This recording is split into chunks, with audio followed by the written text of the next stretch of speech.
Welcome back to another edition of the Talking National League podcast, episode 44 it is on this Thursday evening. I'm pleased to be joined by my regular co-host in Paul Franklin. Paul, you okay tonight? Yeah, I'm good, mate. How are you? Yeah, not too bad. We've had a few technical issues, so that's why Yeah. we are late. Good to see there's a fair few in the stream already. It was from my end, so don't blame the guests who will be joining us. We are going to be joined by Tom, who's a Torquay fan. He's also part of Torquay Talk, as they seem to be preparing the Great Escape at the moment, don't they? Oh, they do, without a shadow of a doubt. I thought they were dead and buried, having seen them play against us at Wealdstone, and sort of some of the feelings you hear on Twitter and on social media amongst their fans, and what Gary Johnson wasn't doing, and the players they had, and how poor recruitment had been. But yeah, he seems a bit sort of found a couple of players and obviously a little bit of form, and they're one of a couple of teams that might pull themselves out of it going into the last 4 or 5 games. Yeah, I think the likes of Aldershot will be looking over their shoulders at the moment because they could drop into it. But that Torquay v Scunthorpe game, in my opinion, was if Scunthorpe won that, I think Scunthorpe could have easily gone on a run. Maybe not as well as this, but could have gone on a good run and maybe survived. Where if Torquay won, they've basically done what they have done so far. That game was so crucial for the winners. If that was a draw, I think it would have been decided from that, in my opinion. But because of that win for Torquay, they're building on it now. We'll see what people have been saying, and then we'll bring Tom in. Northern Light said Luke's late. Yes, I do apologise. Mr. Luke's in once again saying, hello, Mr. Walsh and Franklin. You know the drill, no pressure whatsoever to get these predictions right. Hope you are well. Yeah, Paul, less pressure on you. I managed to get a good draw against Aaron McLean from BT Sports. You know what? I'll take that 7 points. And I could have easily given him 4, but I've probably been too kind. No, you don't. Listen, as I tweeted to you, not everyone likes beating you, Luke. So I think he was being kind to you. I could turn that on the nail on the head. I think I have beaten you once, so I could Yeah, turn the nail on the head there. You probably have, yeah. Yeah, but you've got the title of Aaron McLean hasn't beaten you. And then we've had, James, I think it is. Good evening, lads. Looking forward to a good show. I believe you are a Wrexham fan from overseas, so do welcome to the stream. We'll bring Tom in now, and we'll have a bit of a conversation about Torquay, dive into what's happening there. Tom, I've had you on early on in the season. We've done those like live phone-ins, etc., a few interviews with you. And it's all been rather negative, hasn't it, with you this season, where at the moment, there's some positivity around the place and there's a massive boost. Where's this come from? Oh, good evening, guys. Thanks for having me on, first of all. It's hard to say, really. I guess Gary Johnson has finally got it right in terms of recruitment and has actually brought in players who are just willing to give it a go and hopefully get us out of trouble. It's been such a hard, long season. So many times we've thrown games away in the last minute. Wealdstone, Dagenham, we conceded quite late. We had a run of 4 home games in a row where we were conceding in the last 10 minutes. And you just look back and think so many drop points there. But we've made some great signings. We've brought in this youngster, Nico Lawrence, on loan from Southampton, from their academy, and he's been absolutely amazing. He's destined for much higher things in the football pyramid. And in terms of, more loan signings, we've got Jack Stobbs, who's coming from Oldham, and he's really settled us up in the midfield. We've got Lewis Collins. He's coming from Newport. Kevin Dawson, who was playing for Gloucester, hasn't been playing for 5-6 months, but has put in more effort than some of our players have made all season. And I think, I don't want to be critical of certain players in our squad, but it's clear they barely, with respect, aren't probably good National League South players in that regard. And the signing of Frank Noble has been huge. I don't know if you guys have seen, but Yeovil's manager made a comment after their latest defeat saying that the deal was done, and we've managed to get him at Torquay, and he scored his first 2 goals at Maidenhead. His first goal was a brilliant goal. Keeper came out on the right hand side, lobs it over him and into the back of the net, and he got what the club was all about straight away. He got involved on social media with the fans. We've got 9 cup finals. We'll give it our best and we'll see where we end up. And I think if you had brought me on a month ago, Luke, I think I would have been in the position like I was when I was last on your show, It's hopeless. It's not going to happen. But somehow Torquay United and the Great Escape seem to go hand in hand with one another, and we've given ourselves a chance. And we've got a massive game at home at York on Saturday. But it just goes to show that even with these 4 wins that we've got on the trot, just one defeat, and all of a sudden it looks a bit perilous again. But we've given ourselves a chance, and that's all. That's all I think most of the fan base can ask at this stage after the terrible season we've had. Yeah, honestly, I think that when you look at it, and you mentioned about 4 games ago prior to that, it was looking like Torquay were going to go down. There was no energy around the place. There were no boost. You were having some of the lowest attendances that we've seen at Torquay for a long time. And now there's this massive boost. It feels like there's togetherness. I think you'd probably agree with on that with the players. This game on Saturday is going to be huge and so significant for you, though. I think if you win that, there's a good chance you could come out of that relegation zone, isn't there? Yeah, all roads lead to Saturday, really, because Aldershot are at home to Scunthorpe. Mm-hmm. With Scunthorpe going down there, you're not quite sure how they're going to take it, but they seem to have gone down without a whimper, really. So, but, one can hope that they might be able to get something at Aldershot. But, yeah, again, it's all down to us at the moment. We've just got to keep doing what we're doing and winning games. And the performances we're putting in now are night and day to compare what we had at the start of the season. And,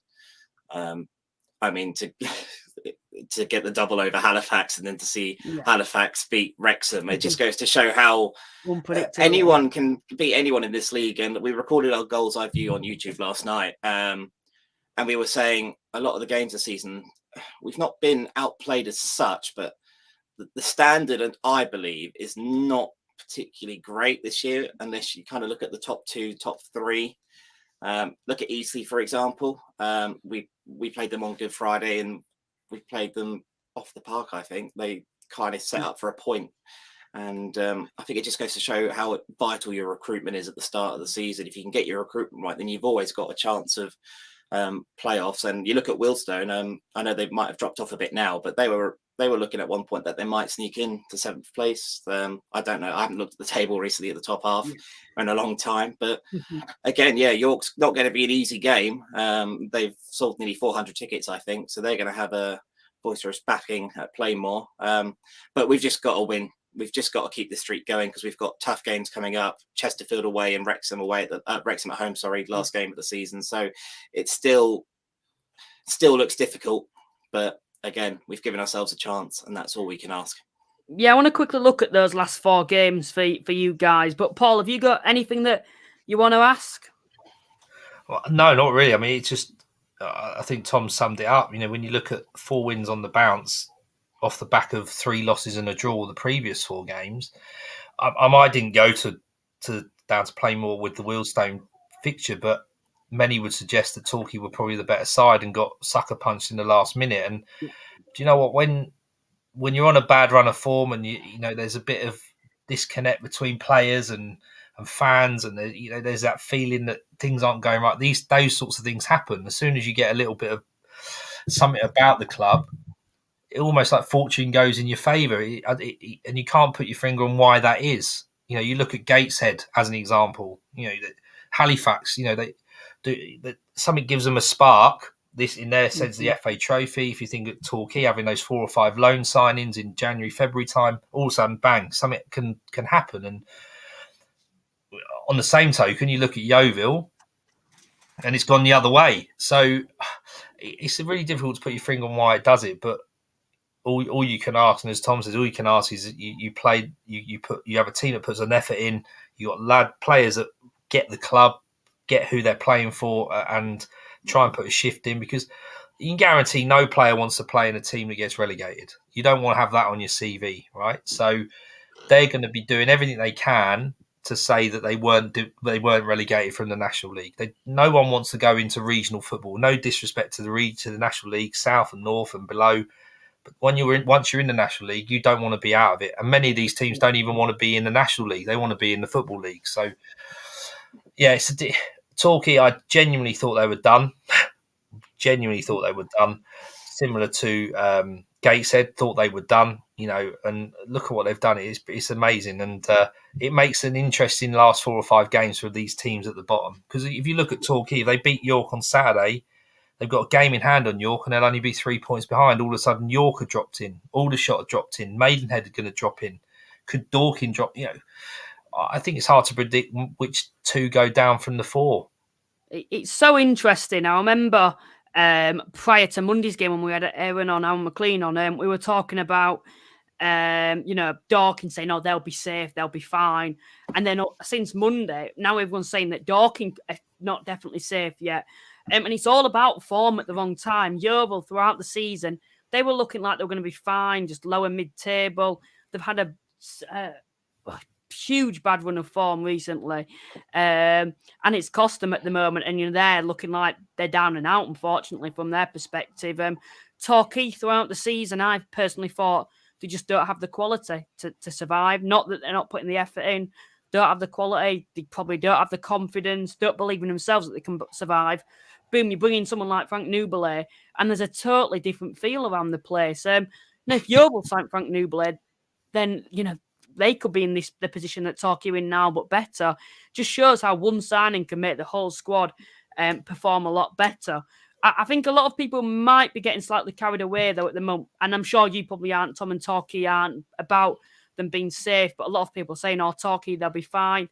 And I know a lot of Torquay fans throughout the season have always been saying to me, "No, we'll be fine. Derry Johnson always finds a way to keep this Torquay side up." And recently it's been looking less and less likely. Then you've had this run of form. And yeah, it's looking like you are going to survive, but you've still got to get the job done. And there are some very, very tough fixtures. York at home, that is a must win. I'm sure you'd probably agree on that. But then you've got Chesterfield away then. Do you think that's a game where you need to get something from? Yes, absolutely. Although, to be frank, if we can't get a win against York, then I think that's it, to be honest. It's hard when you look at the last 3, Chesterfield away, Altrincham away, and then Wrexham at home on the last game. I think if we still have a chance at survival on the last day, then we're kind of hoping that Wrexham have already wrapped the league up by then to give us a chance. It'll still be a difficult game regardless, but you don't want to have to go in on the last day with us needing a win for survival, but Wrexham then also needing something to win the league. I'm sure for the neutral, it would be a great watch. But yeah, again, we've just got to focus on ourselves at this point. To be honest, I'm not really looking at Dorking. I'm not really looking at Maidenhead as relegate, to go down. It's quite firmly for me, Aldershot at this point. Again, it's just we've got to focus on our own job. We've done very well to get to this point in the last month. But then again, it just goes to show how just one defeat now, and that could be it for us. In terms of the crowd and the attendances, yes, they did dip a little bit, but the Yellow Army have been loyal throughout the season. Granted, it was the weekend we had 3,000 at home on Good Friday. I reckon we had 500-600 at Maidenhead. They didn't announce it, even though it was segregated, but it looked like we had a lot there. The fans are behind the team regardless, and there's not been a lack of effort this season in the squad. You can tell that they've been playing for Gary all season. It's just a lot of them just aren't at the level that they need to be a decent mid-table National League side. And relegation for us would be horrible, considering I think it's our 4th anniversary today that we actually won the National League South. And you look at how Gary Johnson turned the club round when we were in the National League South, how we went from mid-table to champions by 10 points. But if we're going down, we're going to go down fighting, and that's always sort of been Torquay's way. You look at how many great escapes we've had in the past. We had it under Kevin Nicholson twice, where it all started at Boreham Wood away, a 1-0 win there. From what looked like a hopeless situation, we managed to get ourselves clear before the final day. And, we went to Boreham Wood last month, not expecting anything, and won 1-0 there. So could it happen again? Absolutely. And the Yellow Army all believe it's on. For me, the Chesterfield one kind of depends on whether they rest any players in preparation for the playoffs. I know it might sound a bit silly of me saying that, but because they're still fighting Woking for that final semi-final spot, aren't they? But they're going to have one eye on that to some degree. You don't want to pick up any nasty niggles now, especially when you've already guaranteed a playoff spot. But we'll see how it goes. I think if we can beat York, I can see us getting something at Chesterfield. Maybe not a win, Although I did predict a win on talk, but a point away wouldn't be very bad. And we've just got to make sure we're ahead of Aldershot going into the last game and having it in our own hands. We've just had a lot of, in the past, I'd say maybe 80% of the time we get away with it, surviving on the last day. Do we deserve to go down the season? Probably, when you look at the overall, but just this last month, it's the turnaround has been amazing. And if we'd had this squad at the beginning of the season, I think we'd be comfortably mid-table myself. That's sort of answered my question now. I'm just going to ask you, do you think this squad can survive? Do you think this squad now is good enough to survive? Well, you've just said mid-table there. For me, I think win against York, it has to be a win at home, playing more. You're expecting to win. You then look at Chesterfield. You're hoping to get something, but then Alty away, I'd say you have to win there. And then honestly, I think overall you're probably about 6 or 7 points off safety. Paul, would you agree, or do you think there's need more than that, or maybe even less? It's so difficult, isn't it? You got to try and gain as many points as you can, because you got, as Tom said, you can only affect what you do as a team, as a club. The problem you got is, as Tom mentioned, it's so unpredictable.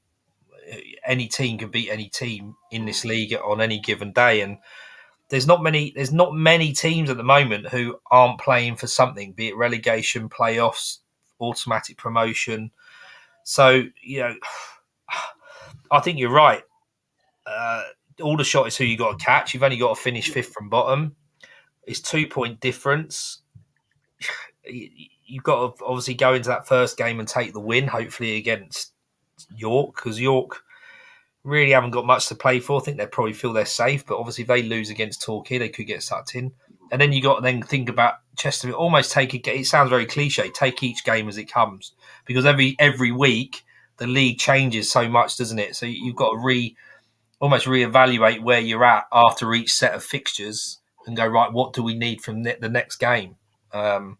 Because Aldershot could get beat, Dorking could get beat, Maidenhead could beat, Torquay win, and all of a sudden you're much closer to those teams. And do you have to then get something out of Chesterfield, and can you concentrate on getting more out of Altrincham? You'd like to think, and I don't think we're daft enough or naive enough to think that each team isn't going to go and try and win every game. Of course they are. But at the same time, you've got to be pragmatic and say, right, what can we get out of each game, looking at who we're playing? Yeah, I think between Torquay and Aldershot, you'd probably say Torquay have got the slightly harder run because they've got to play Chesterfield away, and they've also got to go to Wrexham. They've got to play Wrexham at home. But you look at Aldershot, Scunthorpe at home. Honestly, we're going to come on to that game and preview that very soon. But I look at that game, and I honestly think Scunthorpe could get something out of that, because Aldershot are so poor at home. They've got Wealdstone away. That's another winnable game, to be honest, now, the way Wealdstone are going. York away, I'd probably say that's winnable. And then Altrincham away, for Aldershot, in my opinion, they're all winnable games. And I think for Torquay, it's not a case of they are winnable. I think they have to be winnable for you with the likes of Wrexham, Chesterfield. You need to get a certain amount of points. Honestly, when I look at Aldershot at the moment, they're on a downward spiral where you've got this massive boost at the moment, and that's the difference, and that's what Torquay, I think, have to carry with them. Before we do let you go, Tom, what's your prediction for this York game then? 2-1 Torquay. Nervy 2-1. Positive then. Cheers for coming on, Tom, and I'm sure we'll speak again soon, hopefully at the end of the season when you are home and dry. Bye for now. Cheers, Luke. Thanks very much, guys. Take care. Bye-bye. Bye-bye. See ya. So that was Tom from Torquay Talk. If there are any Torquay fans watching who haven't heard of Torquay Talk, I would suggest going over there. They're on Twitter and I think YouTube as well. And we'll have a look at your comments. It's great to see such good numbers once again tuning in. We're early in the stream, we're only 20 minutes in, and there's already 65 people watching. And the numbers are just growing week in, week out. And we'll have a look at what people have been saying. Firstly, though, I'm going to have to do a bit of a little plug here. But for those who aren't aware, I've been nominated for the Nlbible award for the best YouTuber under 10K. I'll just find it out here. I'll leave a link in the description for after the video, but if you want to go vote for me, that'd be much appreciated. There'll be a link and you can do that. You can also tag my name in any social media of your choice on Nlbible's pages. Let's hope we can bring this award back to the National League podcast. Once again, also, can you please like and subscribe? And if you want to, just for watching this, you are actually obviously supporting the channel further. But if you want to support the channel any further, you can also use this button called Super Thanks, I think, where you can donate money. All the money does go back into the podcast, I can assure you of that. And of course, we understand it's difficult time. So if you can't, then that's fair enough. Just being on the stream is supporting the podcast. So thanks once again. We'll have a look at what people have been saying, and then we will get into the preview and preview few of the games. So let's go back. Where were we now? I think we were here. So we've got Gateshead. Mickey's joining us. Evening, gents. Hope you're well. Torquay's one of games are tough, so it's down to Aldershot themselves. Yeah, I'd probably agree with that. And then Mr. Luke said, so many Toms from Torquay these days. James, who I think is a Halifax fan, said Gateshead are going to be a tough test for Halifax at Wembley. Yeah, that's going to... At first, it looked like quite a poor final, but now it's such an interesting game because you've got Gateshead on the best form they've been in this season. Same with Halifax. So, yeah, that'll be an interesting game, I think, for the neutral as well. Keza, who's an Oldham fan, said, hello, mate. Welcome to the stream, Keza. Going down here. Someone said, Mike Cry if Aldershot go down. Tears of joy. Oh, come on, Ali. You won't have that derby then if Aldershot did get relegated on Boxing Day. I'm sure you enjoy that. And then our Gateshead safe now. Always enjoyed going there. Yeah, I think they're definitely safe. 52. I think for it to be mathematically possible for Halifax and Gateshead, I think they need anything from Saturday's fixtures. Can be a point or anything, and Torquay need to lose. And if Torquay lose, then I do actually think that Halifax and Gateshead are safe. If I was looking at that, someone said York in the vote. Cheers for tuning in, Ryan. We've also had Chris, who's Aldershot to go down. Oof, big call that. And then Keza said, I said it for a while. It will be Yeovil and Aldershot to go down, but it will be tight. Yeah, honestly, all these sides down there, you think of the bottom four. I'll talk a bit about this with you, Paul, but Maidstone, former Football League side. You've then got Scunthorpe, former Championship side. Yeovil, you've got Torquay, Aldershot, all big non-league clubs down there, aren't they? That all probably feel that this should be in the Football League. Wouldn't you agree? And they must be very disappointed that they're down there this season. Without doubt. You look at, and I don't know the clubs personally, similar to you, Luke, so you don't know what's happened, but it appears to be a lot of mismanagement at times, some probably a bit of bad luck. A bit like what we were just saying with Tom, getting on a good run of form and sort of progressing upwards. Yes, a lot of these clubs just bounce down and down and down, relegation after relegation. They can't seem to shift out of that mentality or the reasons as to why they sort of perform so poorly season on season. Not even like match by match. They're performing poorly season by season. And is it mismanagement? Is it bad recruitment?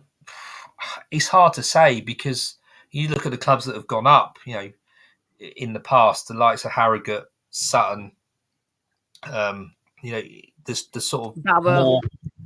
Barrow, almost like the more traditional non-league clubs doing so well in the Football League. And you might see it again with Woking may get in there, depending on what happens with the playoffs. It's incredible how some of these more established football teams, these big ex-league teams, why are they performing so badly season after season? It must be hugely frustrating for the fans of those clubs to sort of see the demise of each of those clubs, each season thinking, well, what's going to happen now? Scunthorpe, being a Scunny fan, I just feel for them because they feel like it seems like they've got everything in place to do well. And was it 10 years ago they were in the Championship? Was it Yeovil 12 years ago in the Championship? And they're going to be in regional football next year. It's incredible. Yeah, you can't imagine it. Scunthorpe went to Farnsley Celtic and Bradford Park Avenue. Bradford Park Avenue, did they get relegated? I'm not too sure, but places like that anyway, for a side like Scunthorpe, it's embarrassing, to be honest, to see clubs like that, and just shows that no club like that should ever fallen this far. It just shows just the amount of bad management. And I know someone did, I think it was Vizzy, who's a YouTuber, he did something on Wrexham and the controversial rise of them. And of course, it is controversial. A lot of us will be jealous with that. But what I will say is it's actually good to see a club getting run very well off the field where the owners have the best interest of the club, because that's so rare nowadays. I think instead of us having a go at it, we should probably be applauding it, to be honest. That just be my take on that. Someone said Bromley are going to be in the playoffs over Eastlink now. Yeah, I know when we had Evan McLean on, and I asked him who he thought would come 7th and 6th, and I think 7th and 6th, and he actually thought Bourne Wood fall out of the playoffs. I said Eastleigh, and I said because they're good at home, but away from home they're shocking, and that's going to be the downfall. And you look at some of the results that they've had at home recently. Even that's been quite poor, to be honest. I look at the Gateshead game, conceding 5 at home. I don't know if that was a freak result, if Gateshead were just exceptional. But honestly, I think it clearly shows that Eastleigh was very, very poor as well, because no side should be conceding 5 goals at home and expect to have put up a good performance. So, yeah, I think Eastleigh are going to drop out of the playoffs, in my opinion. James said not many people remember Jamie Vardy at the Shaman. No, he was a legend at Halifax. So everyone who's in this stream should remember that as well, that we made Jamie Vardy, not Fleetwood, we did. And then someone said, that win against Eastleigh was very unexpected from us, but that was an incredible win against the side who have got a very good home record. Yeah, it certainly was. A Daggers fan said, of course, Torquay was going to stay up. Gary Johnson is an experienced manager. He managed Yeovil in the Championship in 2013-14. Yeah, I wouldn't say they're staying up yet, but I am quite confident that they're going to get out of it. Sorry, Kez, we didn't see this, but question for Tom. How is Stubbs getting on? I can sort of answer this for him, based off what Torquay fans have said online, and he did, and I remember him actually mentioning this himself. He said that he's actually doing very well in the midfield for them. It seems to be a good signing. I know a lot of Oldham fans didn't particularly take to him when he was at Oldham, so yeah, he's doing pretty well there at the moment. Joe, who's a Chesterfield fan, said Chesterfield won't rest any players. We don't need to. Fraser said Chesterfield aren't great at home. I believe Torquay will get a result at Chesterfield. York beat them 3-1 on Good Friday. And then we've got, just getting through these now. And then someone said that was our only loss in 9. And then Stay Blessed, who said Woking will win the playoffs. They are a dark horse, I have to say that. Paul, I'll ask you this later, but I'm going to ask you just to make you aware. I'm going to ask you who you think are going to be the dark horse in the playoffs, and will Notts or Wrexham, which is probably realistically now going to be Notts in the playoffs, going to get promoted through the playoffs. Ryan said 1-0 York. Would you say if Yeovil lose this game on Saturday, they will get relegated the next game against Wrexham? Yeah, they're I think if they lose on Saturday, it's done, to be honest, for them. They're going down. And then thoughts on Gateshead's Luke apology. What's your thoughts on Gate? I know we've talked a lot about them and how they've done so well. They've proven us both wrong. We both thought at one point they were going to go down. How highly would you rate Gateshead at the moment? Oh, fantastically well. It just beggars sort of the question: how well would they have done if they had managed to keep Langstaff and Scott, who obviously went to Notts and are proving quite successful there, aren't they? So it took Williamson a bit of time. They lost some key players. You know, they're not established that long enough in the. Let's say they've only just come in the National League, so there was always going to be that feeling that they were going to be towards the bottom end of the table. But the real catalyst seems to have been that win against Barnet in the FA Trophy semi-final. And since then, they've actually, you know, haven't lost in 9 or something ridiculous like that. I think they're first on the. I believe I actually saw them. They went first on. Was it home form in the last 9 games? I'm sure Gateshead fan who's in the stream can correct me on that, but they are a danger. I wouldn't want to be playing them at the moment. Let's put it this way. No, not at all. I mean, they are on fire. They're on form. You know, clearly, it's a good place to be. They've got a lot to play for because they've got obviously their Wembley trip against your boys, Halifax. So every player is going to be wanting to do their best to get a starting position or in the squad for that game. So none of them are going to sort of take their foot off the gas.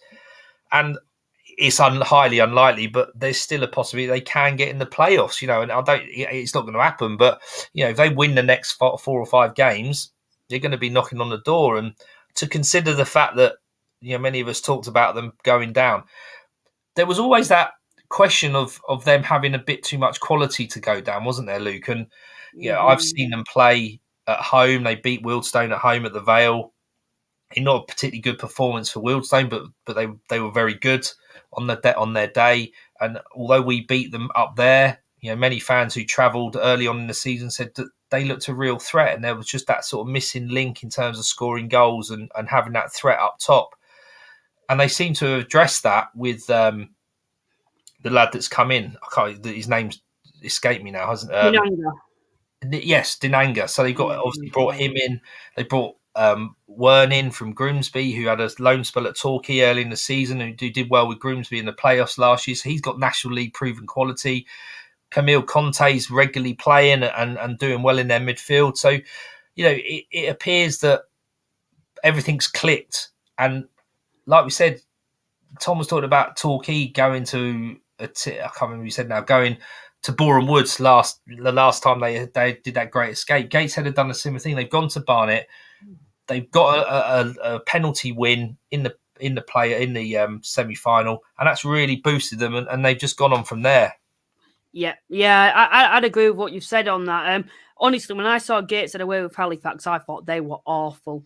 When they came to our place earlier in the season, I thought they were half decent side, but at their place, I thought they were awful. But what I've seen on highlights on BT Sport recently, they look a very, very good side. And I always keep alluding to that missing piece in the jigsaw with Dinanga. They've missed a proven goal scorer throughout the season. They had Danny Elliott for a short period of time. He left and went to Scunthorpe. Now they've got Dinanga who's firing for them. And honestly, I think next season, if they keep this squad together, which I'm hoping they will, they could be a force and could potentially break into the playoffs next season. Just over 70 people watching live at the moment. Great to see. Good numbers once again.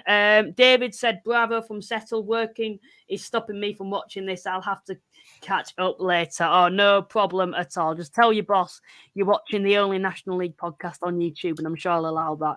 And then we said, best fans at the Shea this season. I hate doing this because there's always going to be someone who's going to be disappointed. There's 2 clubs that stand out, basically just on the numbers that they took. Oldham and Wrexham. But what I will say is the acoustics at Halifax are awful. Like, we couldn't actually hear Wrexham fans unless they scored prior to kickoff. And honestly, it was probably the same with Oldham. All I can say is when you both did sing, you were quality. And I've seen, Oldham fans, I thought they were quality. Honestly, I don't think he was better than the other. Of course, Wrexham brought more numbers, but considering where Oldham were in the league at the time, that was some backing. And yes, some support that I thought at the Shea. But no, I'm not going to answer that question because I don't want to upset either fan base. A bit of a cop out there. We said Wrexham fan, Halifax beat us and deserved it, and Notts game was something else. Yeah, it certainly was. I was a bit annoyed I missed that live. I have actually rewatched the match since then. But yeah, we're a bit disappointed I missed that game. Someone said, feel for Scunny, top fans. When I went up there, chatting in the pub, lovely people. Yeah, and there's a few that tune into the podcast as well, and I'm sure they will be missed as well on here. Stop pattering the automatic places in League 2. They may get another promotion. Yeah, they're going very strong at the moment. I hope they do that, to be honest. I have quite a lot of respect for Stockport and what they're doing there. See if there's any more. Nah, we'll get on with the predictions now because we've been talking for a while. But these are the current scores at the minute. The scores on the doors: 62 points to me, come on, and 56 to the guest. 6 points behind me, Paul. You'll be wanting to regain that, and you'll be wanting to do better than what Aaron McLean did as well, won't you? Yeah. Listen, if I beat you by 6, it'd be an absolute miracle. I say it every time I'm on. These are so difficult to predict because there is so many fixtures that has a permutation for one team or the other. There's not many that you look at dead rubbers and think, well, it's a given. They're really, really hard to predict. And as we said with Tom, each team can beat anyone on the day. And I don't think that's going to change in the next 4 or 5 games, however many games have got left for each team. So, yeah, we'll give it a go. I'll try and claw it into a more respectable sort of gap, if you like, Luke. Yeah, respectable gap. To be fair, if I did lose this on my own podcast, it would be a bit embarrassing. So no pressure on you whatsoever, Paul, but you've done the most predictions here and you're still second. But I know it's difficult. And honestly, I'll be honest, and there's a lot of people in here, and I don't think I'd get offended by this, but there's so many clubs now, and I'm going to be brutally honest, where there isn't really too much to play for. I honestly thought Monday's fixtures sort of made the league come to place. In my opinion, that was. I don't like to say that title race is done because stranger things have happened, but I think Wrexham are probably going to win the title now. It's looking like it's theirs to throw away. Relegation is probably the only thing for me where I think, I'm really interested in that. Maybe playoffs. Obviously, you've got Bromley, haven't you? Who were Bromley, and you've got Eastleigh and Bournemouth and Southend as well. I don't think they're out of it. They've come back into play with it recently. They've had some good form, but honestly, I think that the table's more or less sorted, to be honest. Some may disagree with that, but I look at your Oldhams. I even look at your Gatesheads, your Halifaxes. What are they wanting to achieve now? Maybe your Halifax and your Gatesheads is just to have some good momentum heading into that FA Trophy game. Oldham want to have a strong finish to the season so they can rebuild next season. But there isn't really too much to play for, to be honest, for these mid-table clubs, your Maidenhead, your Solihull's. There's not really too much for them, to be honest. But yeah, this makes it more interesting, especially for us two anyway. So we'll have a look at the table. Like I've been saying, Wrexham 3 points clear and obviously have played one less game as well. Yeah, I think this is the most interesting, in my opinion. Bromley, Eastleigh, Southend. But your Solihulls, your Wealdstones, your Altrinchams, there isn't really too much for them, to be honest, I don't think. And then you've got that's probably what I'm most interested in at the moment, is this relegation battle. Unless Wrexham drop points, to be fair, at the weekend, and then my eyes would be right back on the title race.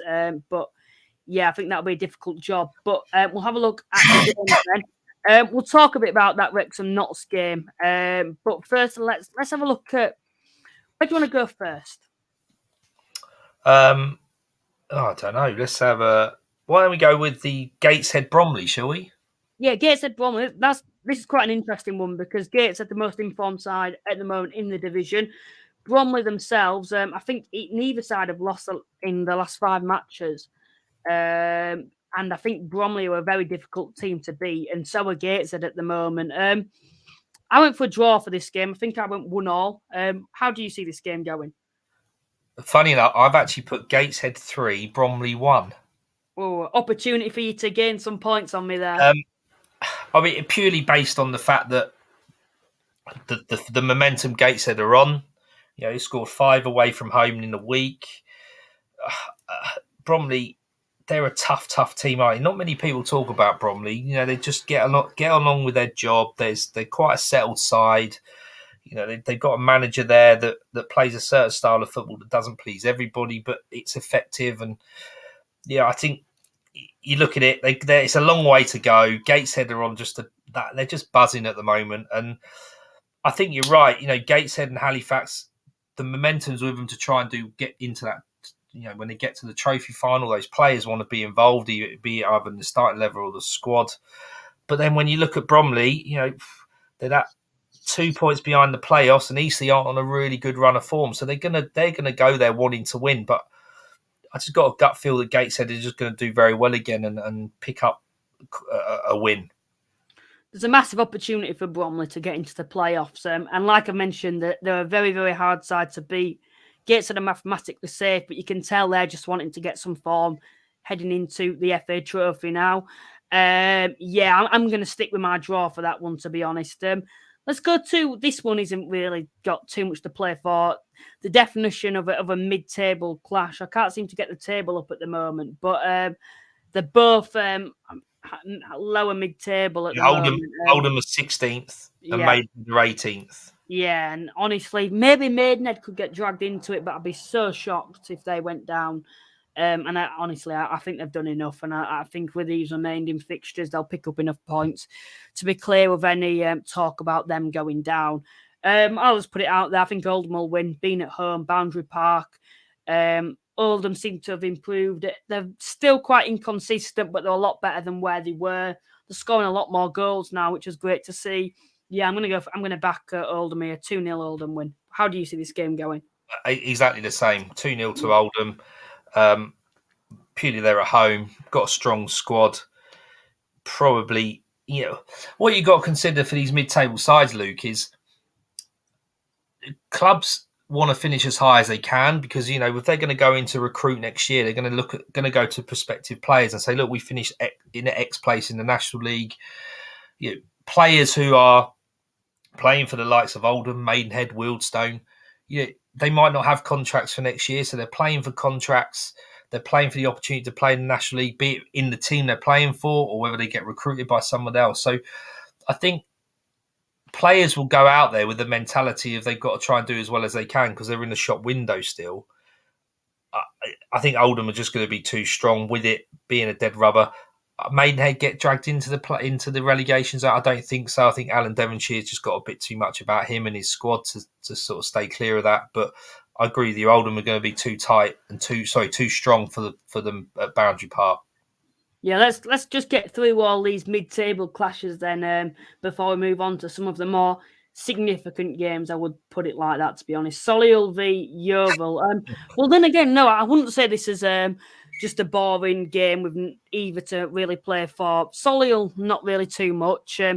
I think overall you'd be a bit disappointed as a Solihull fan. It's like you've had 2 steps forward in the past couple of seasons and then 1 step back with this season. And then you've got Yeovil, who, and this is why I'm saying there's something to play for in this game. If Yeovil can pull off something, which I'm not expecting them to, then they're back in it, in my opinion, of surviving this season. All it takes for Yeovil to get a win against Solihull out of nowhere, and I think they'll be back in that survival scrap that obviously the likes of Torquay and Aldershot are also fighting for.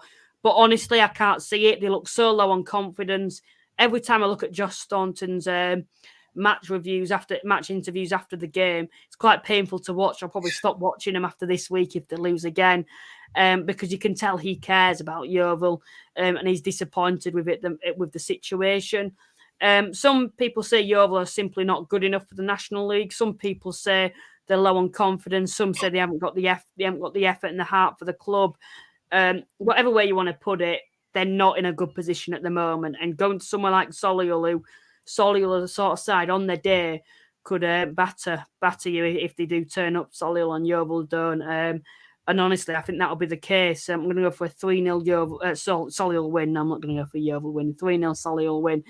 How do you see this game going? I've put a Solihull win. 2-1.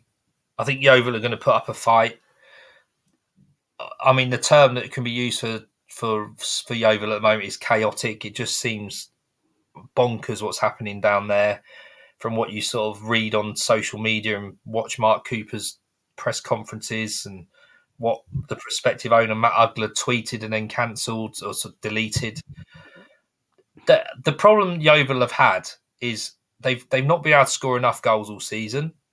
And yes, it's the holy grail, isn't it? National League, trying to find a striker that's going to stay with you for the 40 odd games and score you 20 goals. If every club could find one of them, then it'd be a miracle. So they're all fighting for certain players.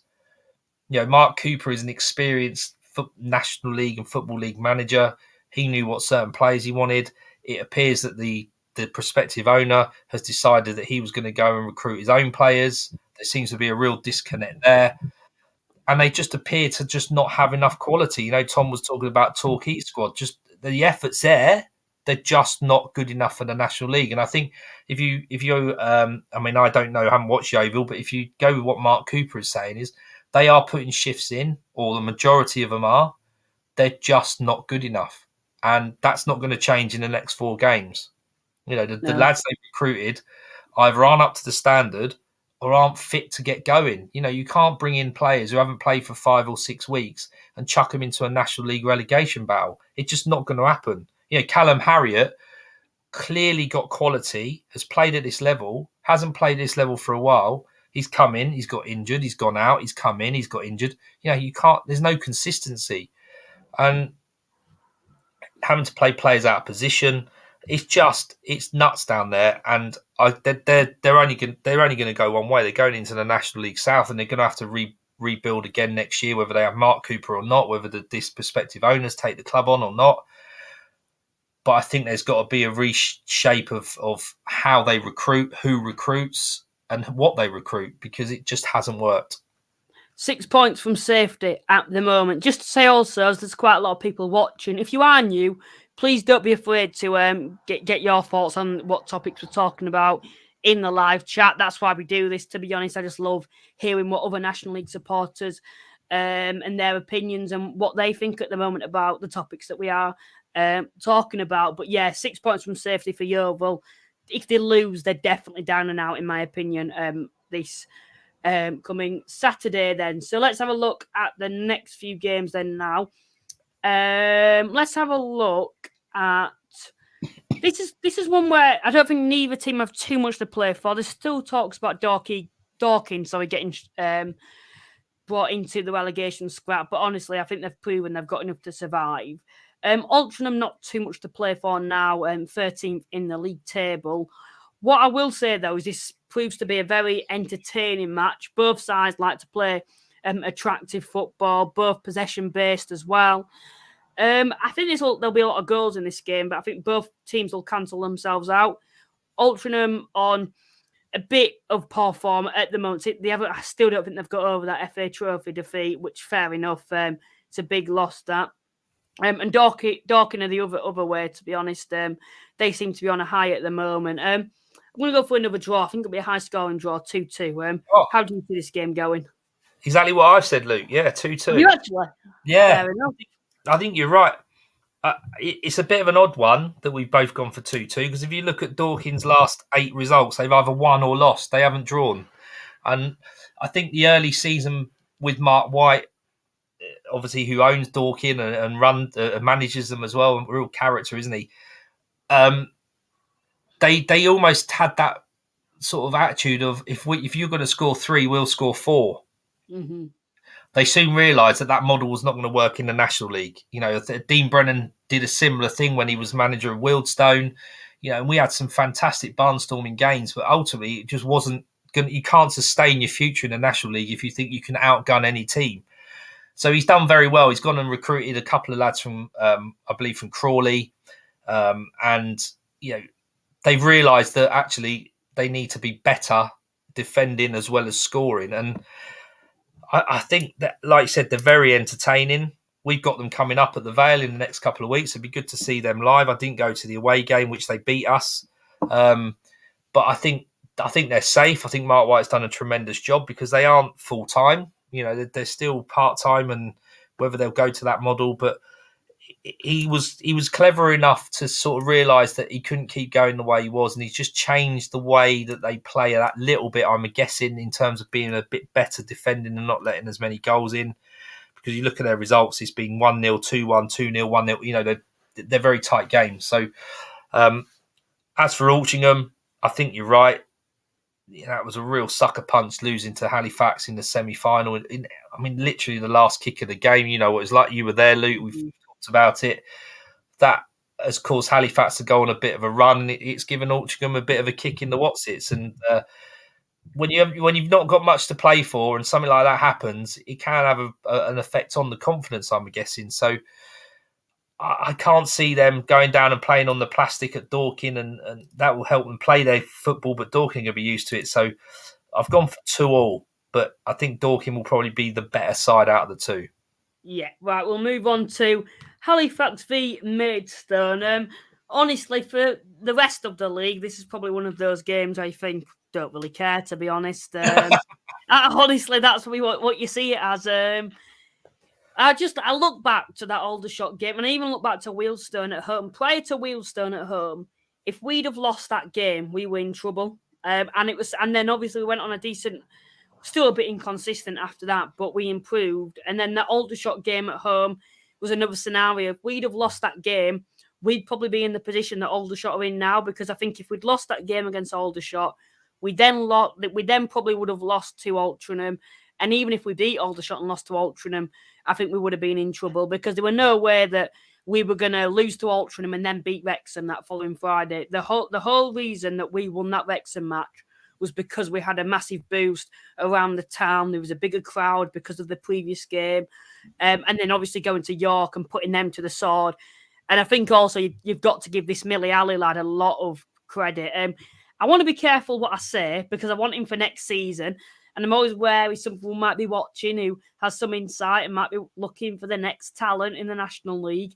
But he is some player. And honestly, when he first signed, I was a bit unsure about him. I thought he lacked a bit of quality, a bit of end product. But wow, if you saw him now, I wouldn't want to be on the other side of him, to be honest, at the moment, because he is some player. And honestly, I think if he carries on playing how he is doing, I don't think he'll be at Halifax next season, because his form at the moment is the most informed player in the division. And he's also creating a lot as well for the likes of Disaruwe. I'm sort of rambling on here now through the whole Halifax team, because I'm just a lot more happy now that we are safe. But I think the one frustrating thing, and I'm always negative as a Halifax fan, is the fact that why have we left it this late? Why have we suddenly started playing very well? Wrexham fans or York fans, if you are watching, you'll probably say to me, I thought Halifax were a very good side. They're probably in a false position in lower mid-table at the moment. But I honestly look at Halifax, and I think this side has underperformed so significantly this season. The players I think we've got on show, I think now that they're coming out of the shell, I think they're looking a lot better. Disaruwe's scoring more frequently now. Millie Alley's on fire. Gilmore, I think, is turning into a quality player as well. It's just so frustrating that we've left it this late now to suddenly have such good form. It's like against York as well. We beat York away from home. And I was driving home with my dad, and I was a bit like, yeah, we've won. But I didn't really get any real boost from it, where usually we've just gone away and got a result. I do. Even if we were in the thick of it, don't get me wrong, I'd rather us not have been in the thick of the relegation battle.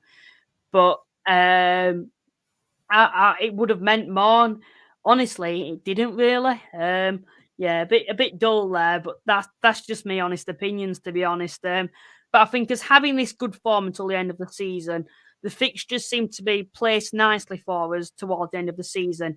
It'll do us a lot of good heading into this FA Trophy game, which, from my perspective, I'm not too bothered, but I know a lot of Halifax fans and actual like the players and the board will all be wanting to win this match. But yeah, I look at this one anyway. Maidstone, we don't really need to talk too much about them. They're, to put it bluntly, awful, to be honest, this season. Maybe now that they haven't got any pressure on them, because they haven't got any pressure on them because they've obviously they know they're going down now. They might have a few decent results. Obviously, a good point against Barnet at home, but I still think Halifax have got too much at the moment, and I'm going to go for a 4-0 Halifax win. How do you see this one going? I've gone 3-0. I've been a bit fairer to Maidstone, but yeah, I don't think there's much you can say about Maidstone. 3 points out of a possible 30 in the last 10 games. They were relegated a long time ago. Are many of those players going to stay in the National League South team? Who knows? So I think Halifax, like you said, all roads lead to Wembley. They're going to be looking to try and get in that squad and that team. So I think that's going to be buoyant. They're going to be buoyant because of that. And I think that's it. I think Halifax will have a comfortable win. Yeah, there's not really too much we can talk about, is there, with this game? No. Let's move on to the Essex derby then. I know they both like to say this. Southend versus Dagenham and Redbridge then. Dagenham, I think, have left it too late once again to get in the playoffs, and honestly, they're just too inconsistent. Southend, there's talk about them maybe sneaking into the playoffs. Obviously, they've got a game in hand on Eastleigh, and if they win that game, they're only 2 points off the playoffs. Before we do, I'll give you ask for your prediction on this game. Do you see Southend sneaking into the playoffs this season? It's possible. You look, they're 5 points off with the game in hand. Excuse me. That result last night, EC losing, was a real boost for them. Excuse me. I think they're going to have to win on Saturday against Dagenham. I don't think they will. I think it'll be a draw. Dagenham have still got a little bit of a chance. They're going to want to try and finish as high up as they can. You think they've got a new manager. There's players playing for contracts, impressing that manager. So I know they've cleared the decks a little bit, Dagenham and Redbridge, in terms of their squad. I think Southend just run out of legs a little bit. They've done tremendously well considering everything else that's going off the field. Playing in the National League when you're not getting paid is really commendable. Having only lost one player, I think is incredible. They could have lost a lot more. So for them to be in the position they're in, with a chance of still being with a shout of the playoffs, and I don't think they're going to give up on it, without a doubt. They're not going to give up on it. They're going to go for it. But I think they may have left it a bit too late. It's hard to call. Honestly, I don't think it's the fact that they've left it too late. I think after they've lost Lapata now, they're simply not good enough. Honestly, they've had a few easier games, I think, now, recently. And that's probably why they've improved. They do look a good side, but I think defensively they're not as comfortable as what they once were. And I don't think anyone would be. If you've lost your main centre-half, who's probably the best centre-half in the division, in my opinion. It's like, if you take Tyler Corden out of Aldershot, they're not the same team. If you take Jesse Deborah out of Halifax, although he hasn't played recently, they're not really the same team. Every team, if you've got a main centre-half, and you're losing, it's gonna affect you when you lose a big player in any area, and that's what I do think's happened to Southend. It is possible, but go on, sorry. I know. I think the sort of the positive that Southend have got, if you look at their remaining fixtures, Dagenham, who probably have got nothing to play for apart from a bit of pride. Oldham got nothing to play for apart from a bit of pride. Scunthorpe got nothing to play for, and Wealdstone got nothing to play for. So you look at those 4 fixtures, you'd like to think as a Southend fan, you're going to say they're winnable games. When you look at then Bromley's fixtures, Gateshead, who are on a great run of form, going to Wembley. Halifax, great run of form, going to Wembley. Chesterfield might want to end up in the semi-finals. And then Oldham got nothing to play for. So I think Southend have really got to embrace the next 4 matches and say, we can get 12 points out of this. And I think if they do, they're going to be more than likely be in those playoff places. Yeah, I still think they've left it too late, like you've mentioned. I do say that I am backing them on this game. I know a few Southend fans seemed quite positive on Twitter. They were saying I know they said when I put my tweet out to announce that the live stream we're doing, a few of them saying, do you think Southend can still make it into the playoffs because we're on form at the moment? And I said I'd give the question to you, and you just answered it there. But I said in the tweet, no, I just think they've left it too late. Losing Lapata has seemed to have cost them. But like you mentioned, some winnable games there. It's just if they can stay consistent for the last few games. I do say all this, and I sound so negative on Southend's part, but I'm actually going to back them against Dagenham. I think them being at home, they've improved recently as well. Dagenham, it depends which Dagenham side turn up, because I think if the Dagenham side turn up on the day, they could beat them. Then again, if Dagenham don't turn up, anyone can beat Dagenham this season when they don't turn up. But yeah, I'm going to back Southend. I'm going to go for a narrow 1-0 win. How do you see this game going?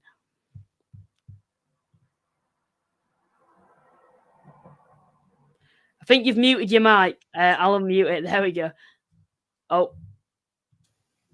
Sorted. Right, there you go. What were you saying, sorry? So I've gone for a 2-2 draw. 2-2 draw. A lot of goals. I wouldn't be expecting that. How come you think there's so many goals? But Southend have got to go for it, right? They've got to try and win. They're at home. I just think, like you said, I think you've hit the nail on the head. You don't know what sort of side Dagenham, what team will turn up. They got Effie Young in there now. If you look at what Dagenham have done over the last few games, they've beaten Boreham Wood. They've lost to Gateshead and Dorking, 2 informed sides. They've lost to Chesterfield, who are an informed side. But they've beaten Torquay and York recently. So I just think there's just not enough between them to sort of separate them. Yeah, I'm going to disagree. I'm going to go for a Southend win. Please keep your comments coming in the live chat. We'll have a quick look at a few now. The Maidstone fan said 4-1 to Halifax. Joe said 3-0 Halifax. Someone said you could be right, but we are not so a soft touch like we were last season. Whoever come to us in the semi-final, they cannot park the bus like nearly all the teams who have come to Meadow Lane. Yeah, a lot of teams do. They're a lot better at that, breaking through sides than what they have been previously. But they still seem to struggle sometimes. Bournemouth, Yeovil, Bromley, Halifax, a few of those games just to announce there where I think you got through Halifax and then the others that you drop points to those three. But you do sometimes struggle against teams when they do come to park the bus, which 3/4 of the division do when they come to Meadow Lane. So yeah, I don't want to say this, but I'm not too confident for Notts in the playoffs. Hopefully that does. I am proven wrong there. A Scunthorpe fans come in, and this is why we don't want Scunthorpe to leave, because they always tune into the podcasts. People said the National League is hard to get out of. We Scunthorpe have done it first time. Yeah, you certainly have. Maybe in the wrong way, but I do actually hope we see Scunthorpe come straight back up. I know when Halifax got relegated, we managed to bounce back straight away, but it's a very, very difficult division with some big clubs in there, like your likes of Chester, your Kidderminsters. A lot of big clubs in that division. Someone said Woking to take points off Notts on weekend. Wrexham will win the league Tuesday night. Bromley can sneak it, and they play us on the last game of the season. Someone said, I hope so, Andrew. We'll have a look at the last few games then. Let's have a look at this one. We've got a few Scunny fans that are joining us. Aldershot versus Scunthorpe. Scunthorpe have had one win away all season. A fair few draws, though, I do say. Aldershot are terrible at home, to put it bluntly, to be honest. It's hard to predict this, because if Aldershot win, that's one more step closer to safety, because we've talked a lot about Torquay and them surviving. It's still in Aldershot's hands to survive this season. If Aldershot win all their games, they're going to be fine. If they win probably 3 of their games, they'll be fine. There'll be another club above them that'll drop into it if Torquay win all the remaining games too. But they have to win this game. If they lose this game, I'd be definitely backing them to go down, because losing to a Scunthorpe side at home who haven't won, have only won one game away all season, that would do your confidence no good, especially with the remaining games too. I've gone for an Aldershot win. I've gone 3-1 Aldershot. I think because of the amount of pressure on them, they haven't had a win at home for a while. I think it's about time that they get a win out of somewhere. And I do think Aldershot have enough quality to survive with the likes of Amaluza, Tyler Cordner at the back. You've got Amaluza, like I mentioned, up top. Tavon Campbell as well going forward. You've also got Ryan Glover as well. A lot of good players there. I think there's enough for Aldershot to survive this season. They're just not consistent enough, and I don't think they play well enough as a team. But because of the amount of pressure on them in this match, Scunthorpe have nothing to play for. I'm going to back Aldershot 3-1. How do you see this game going? I've gone with an Aldershot 2-0 win. I think it's purely based on the fact that Scunthorpe are done, obviously, as we know. It appears, Scunthorpe have had such a high turnover of players. I noticed on social media at the weekend that their manager seemed to sort of change the squad up and team up a little bit. And it made sort of a point of saying that he seems to have given up and they're going down anyway and they're rebuilding for next year. So I think Aldershot have got everything in their favour. They're at home, although they're not brilliant at home. They've got something to fight for. Scunthorpe haven't. They've got a new manager. Although the manager's not going to be able to affect the squad changes, he's going to be able to affect how the squad and team play. And Tommy Williamson is not going to want another relegation on his CV, having gone down with Kings Lynn last season. So I think Aldershot will be too good for Scunthorpe. I think, like you said, you can't win one game away from home all season and then go expect to win another one on this. It's a more likely chance they will because of who they're playing, but I just can't see it happening. I'm going to put a poll if I can sort this out in the chat to ask people who they do think will go down this season. It's just loading now, but once it does, I'll try put a poll to get you guys involved if you are watching with us tonight. It's just loading now. There we go. Right, I'll quickly put this poll in. We'll see what people are saying. Yeah, there we go. Sorted. Right, I'll just put this poll in now. Start a poll. See if we can do that. I have started one. I've actually done one. I'll have a look at the what people have been saying then. Let's get up there. Also, remember to answer as well in this. I'm just trying to find a way to open it. So, 14% have said York. Well, I've put it between these 4 clubs: York, Dorking, Aldershot, and Torquay. Which one of those will go down? Of course, there's Yeovil who could still survive. 9% have said Dorking, so not many people think they're going to go down. 14% have said York, and 47% have said Aldershot. 31% have said Torquay. So clearly, as it shows the league table, a lot of people are backing Aldershot to go down at the moment. And honestly, I think you can see why they've said that, because Aldershot are not in good form and Torquay are on some of the best form they've been all season. 81 of you who have voted there. We're going to close it now. And yeah, that was good. I'll probably do that again in the future, as a lot of people have got involved there. We'll have a look at the live chat and then we'll get on to the final, I think, 3 games that we've got. If we can get it up here. Someone said Dorking and Aldershot have a good chance of staying up with them, having an easy 3 points against the Irons. Oh, come on, stay positive, Ryan, if you are a Scunthorpe fan. Went to Halifax, great day for you. Halifax deserved the win. My day was not spoiled due to the fact Halifax was an amazing place.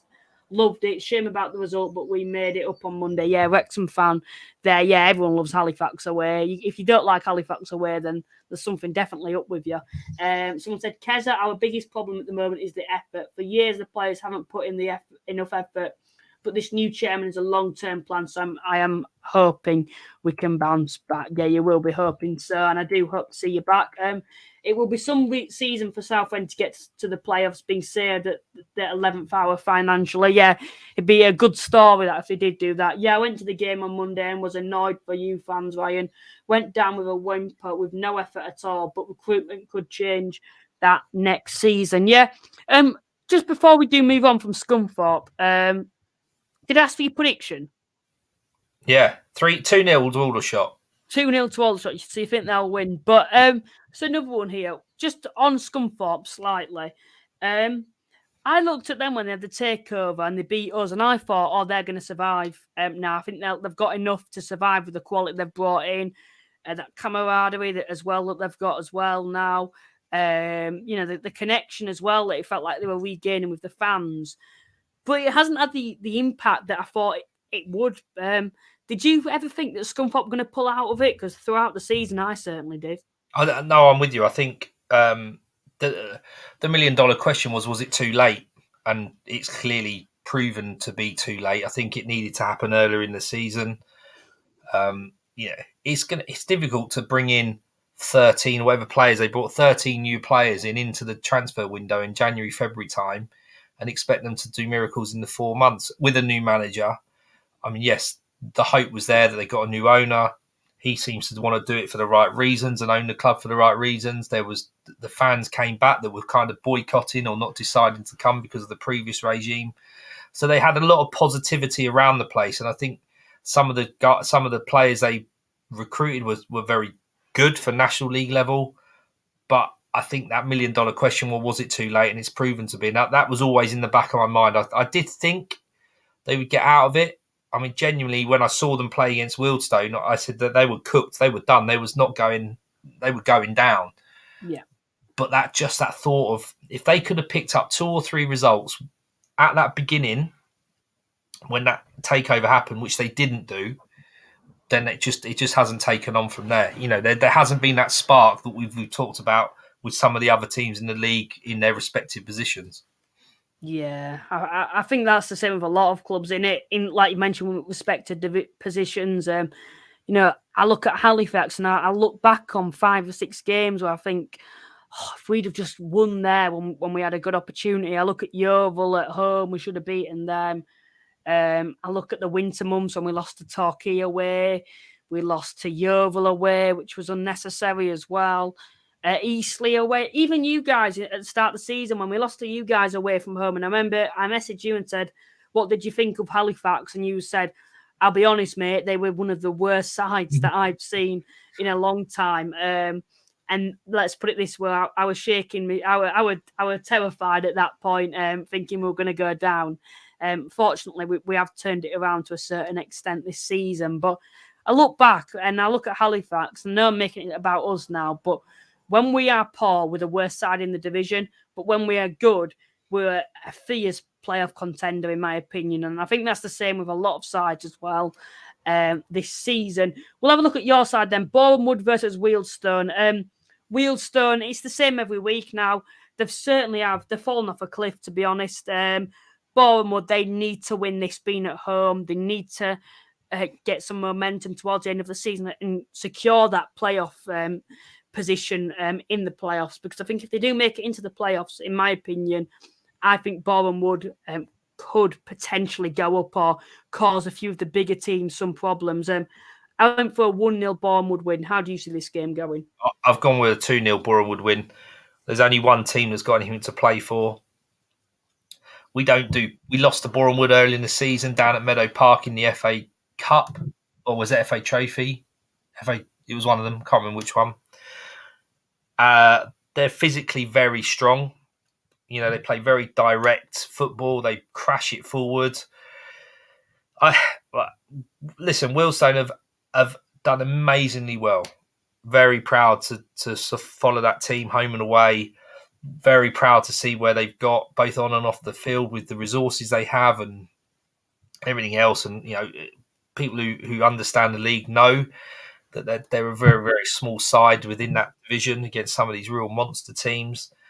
And they've done what they needed to do. We're going to stay up. We've probably improved on last year. We're going to try and get a few more points before the end of the season to just get a higher position than we had last season.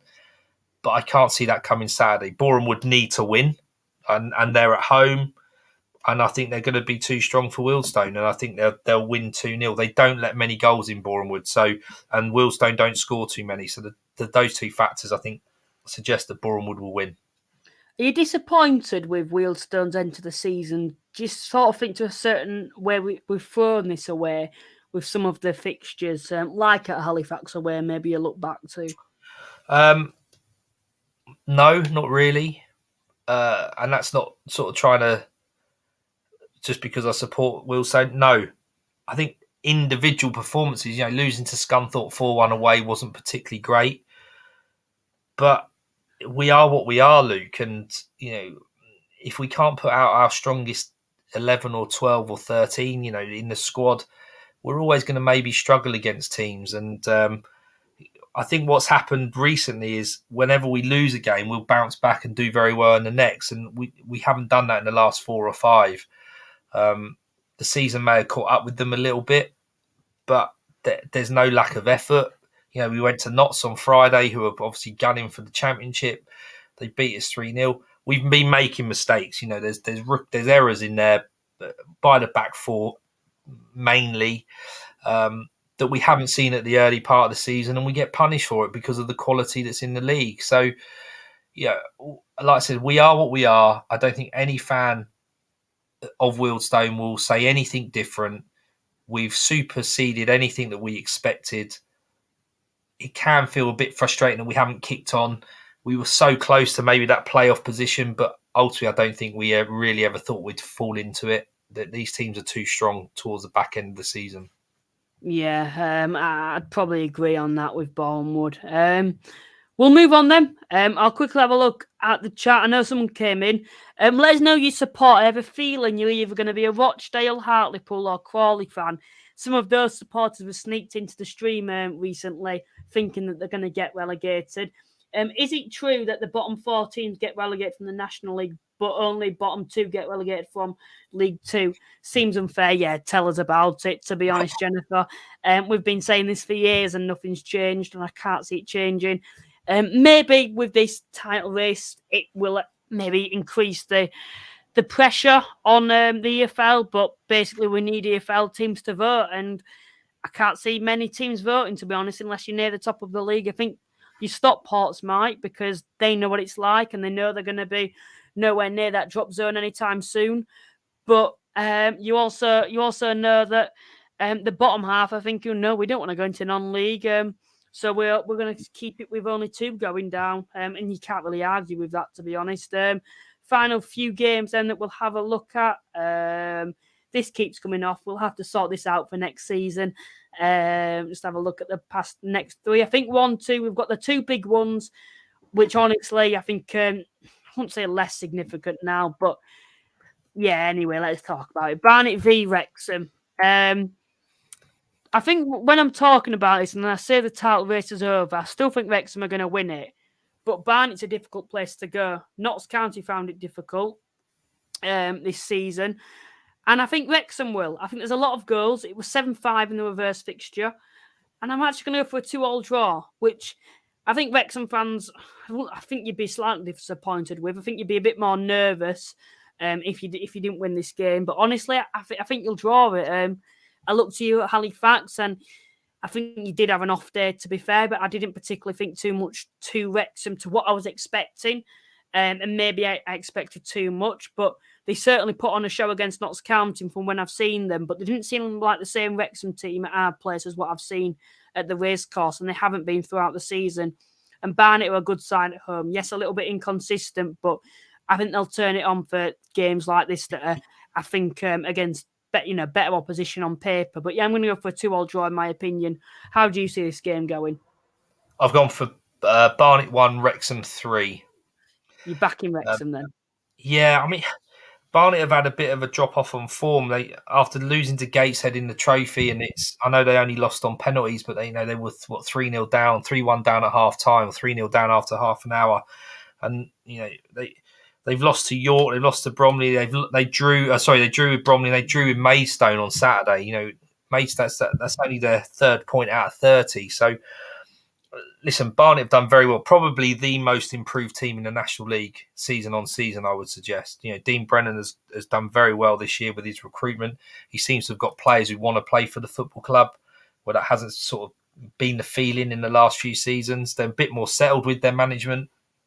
But I think Wrexham are just going to go all out, and they're going to gun for everyone to try and get that title sort of sewn up, because you look at that, Wrexham playing Barnet. Barnet are going to want to win because they're in the playoffs. You look at Notts County Woking, which is another fixture.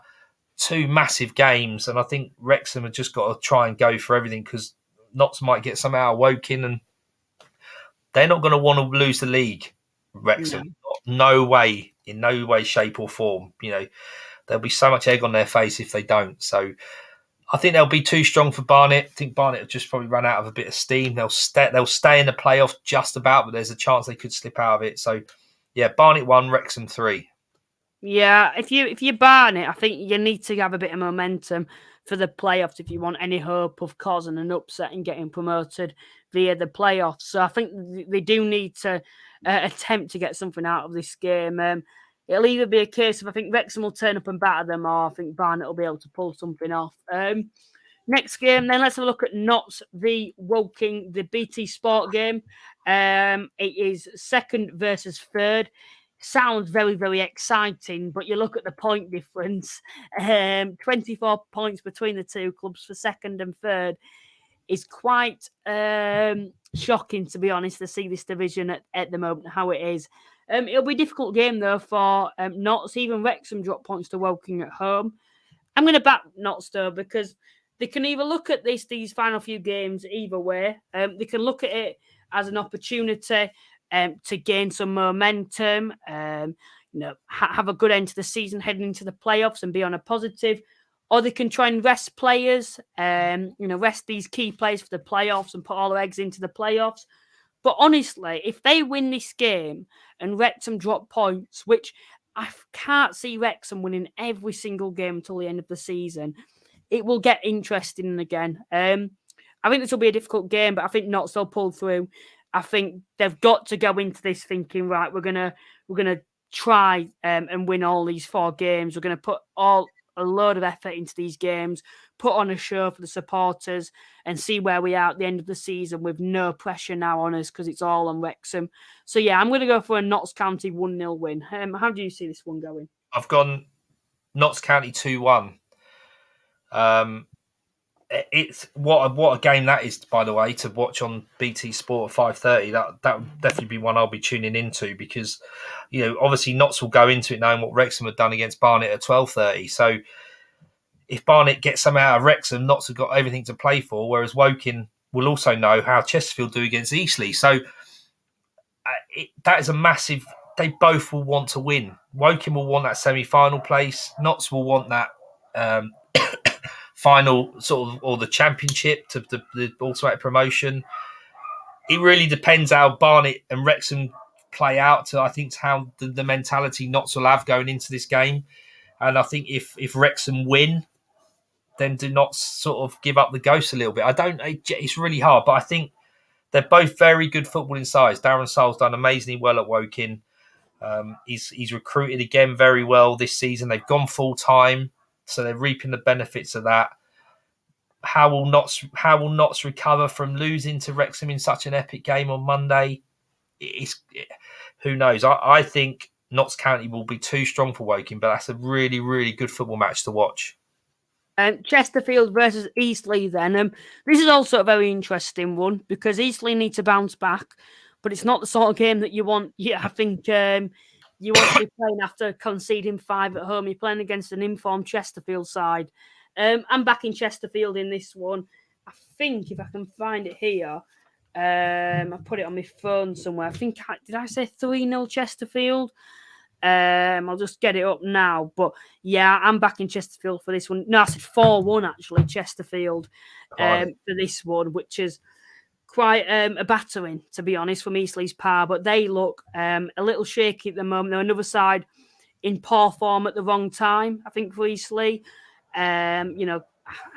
Conceding 5 at home against Gateshead, that must be damaging for them. And how do you react to that? They can either come into this game and pull something out of the bag, or they can get battered again. And unfortunately, I think Chesterfield will turn up and they'll batter them. So yeah, I'm going to go for a 4-1 Chesterfield win, which will put a lot of pressure on Woking for that 5:30 kickoff. How do you see this one going? No, Luke, listen, I completely agree. Not much more to add to that. I've gone with a bit of a tighter scoreline. Chesterfield 2, Eastleigh 1. Eastleigh know what they've got to do. It's in their own hands to stay in the playoffs. They've got to bounce back after shipping 5 at home. The problem with Eastleigh is that up until recently, their away form was absolutely shocking. And Chesterfield's a hard place to go at the moment. Paul Cook's got them playing. They're on a good run of form. So I can't see anything other than a Chesterfield win. I have said 2-1, but I wouldn't be surprised if it's more. Yeah, let's move on to the final game then, which is Torquay v York. And honestly, I think the reason I probably left it till late is because I think it's the game of the game week. York lose and Torquay win. There's pressure on York and they could fall into it. If Torquay win though, then if York win though, an Aldershot win, then in my opinion it's sorted. So it'll either be make or break for Torquay, in my opinion, this game. I'm backing them though. I think they've got to win. They've improved recently very well. York, it's another game where it's going to be interesting to see how they react after a 3-0 loss at home. I'm going to back Torquay in this one at home. I think they'll win 1-0 in my opinion. How do you see this one going? I've gone with 2-0 to Torquay. I think you're right. York haven't got maybe a lot to play for, but they could get sucked into it. They're just a very inconsistent side, aren't they, York? You never know what sort of team's going to turn up. So you look at them; they won a couple, drawn one, lost one, lost. There's no consistency with York, and I think that's a long way to travel. Go down there to the English Riviera. They're going to be buoyant as down there at Torquay. I can't see anything other than a Torquay win. Yorkshire pudding via Cornish pasty in it for this game. But yeah, I think they're taking like 400 fans to this game. York, so good, strong away following from them, who will be hopefully will do a lot for York and hope for them to get something out of this game. But I think Torquay, so much expectation for them to win. I think they'll pull it out of the bag. And they will complete this great escape, which I think the majority of the league is hoping that they do pull off now. That closes the predictions. Paul, do you want an opportunity to gain a few points on me? Because I've got a few questions in. If you get them correct, which I'm not expecting you to, I'll give you a few extra points. I've got 3 questions. Right, I'll find it then here. I've got them here. So the first one, right, this is the easiest one you're going to get, I think. Have Wealdstone got a minus or positive goal difference? Oh, so a minus, without a doubt. Yeah, you got a minus goal difference. Fair enough. Now, the next one that we've got, so you've gained 1 point already. Now we've got, how many points did Wealdstone get last season compared? How many more points have Wealdstone got so far this season than the previous season? And don't be looking at your phone. You can't look down because you could have your phone there. We've got 12 more, the same amount at the moment, 7 more, or 3 more? 12 more. 3 more at the moment. 3 more? Yeah, you've only got 3 more. And then we've got the final one. It's got 1 point at the moment. What was this one? How many games has Stuart Maynard managed as a manager in his time at Wealdstone? Was it 99, 121, 80? No, right, I'll redo that. 121, 99, 107, or 83? 107. Fair enough. That's 2 points gained then. So you've already gained 2 points. So a bit more hope for you to regain the lead now this coming Saturday. I was going to ask you, though, you haven't got out of this one, the playoffs then. Who's going to be your dark horse in the playoffs? Or do you think not to do it? I think Chesterfield. I'm going to agree with you on that. I've been saying for weeks, I think they're going to be my dark horse. Honestly, I think I could see Notts getting knocked out in that semis if they come up against a Boreham Wood at home, because Boreham Wood are going to turn up, put 11 men behind the ball, go into penalties, and then anything can happen. And even if Notts got to the final from that game, they've got to play an informed Chesterfield fan side that are just happy to be in the playoffs. There's less expectations on them at Wembley. That'd be some final. Notts v Chesterfield in the final. They'd be my dark horse, to be honest. Chesterfield in the playoffs. We're probably going to have to bring things to a close as it is getting on now. We've been going for about an hour and a half, which is a bit longer than usual. Paul, once again, thank you for joining me. No problem, Luke. Thanks for having me on. Good luck the weekend, and see how we get on with our predictions. But please listen. I will sort of say to anyone who's listening, please vote for Luke in the National League Bible category of the under 10,000 YouTubers. I voted for Luke. I've got my mates that will do it. So I think you deserve it. You've had a brilliant season, and the effort you put in and the knowledge you have is superb. So I appreciate you having me on, and I enjoyed doing it. So hopefully you'll get a few votes. Cheers. Thanks for that, Paul. Thanks for the kind words. And it does help when we've got an excellent co-host like yourself. But once again, thank you to everyone that's tuned in. The numbers keep rising and rising. We've had 80 odd people in the stream at one point tonight for a regular Thursday night stream when a lot of sides haven't really got too much to play for now. It's great to see so many high numbers, and hopefully we can keep this going throughout this season and on to next season too, and grow the VNL fan base even further. Once again, thank you to everyone that's tuned in, and we will see you probably on Monday evening for Tuesday's fixtures. Bye for now.